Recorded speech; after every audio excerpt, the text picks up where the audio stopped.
This is Paul. Yeah. Mhm. For the Spokane Superior Court Yeah. and the District Court, Ouch. Mhm.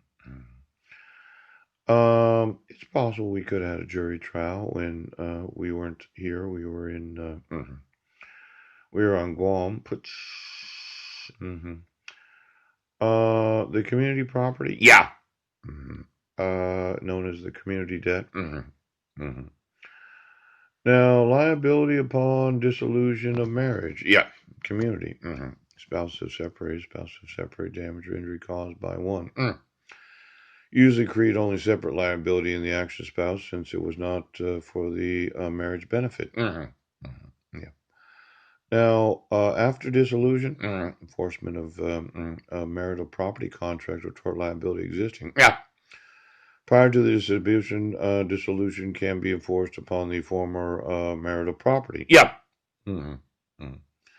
Now, the dissolution, Yeah. Mhm. dissolution of community property upon dissolution. Yeah.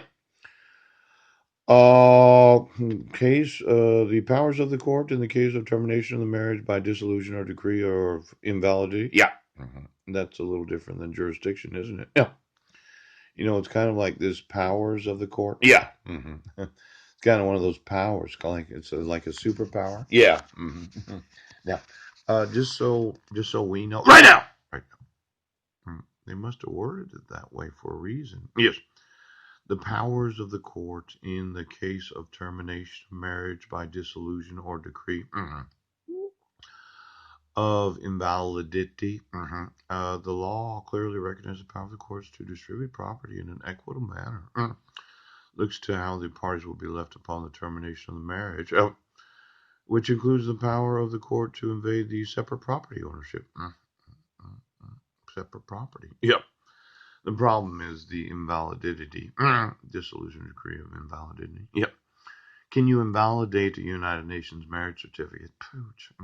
I know that's a big question. In fact, when I sue the United Nations for having any knowledge of this, I'll be sure to account for the assets of the employees. I just want to make sure in the powers of the court, Judge Rohr, Yeah. Judge Basden, Ouch. Nichols, Ouch. Mhm. is it within the powers of the court of the state of Washington to invalidate Yep. a United Nations marriage? Now, you'd say that you can dissolve it. Yep. But can you annul it? Can you? Ouch. Is it within the confines of the actual powers of the court Yeah. to say the United Nations marriage was invalid? Yep. When we travel to Kosovo right now, can you invalidate the United Nations?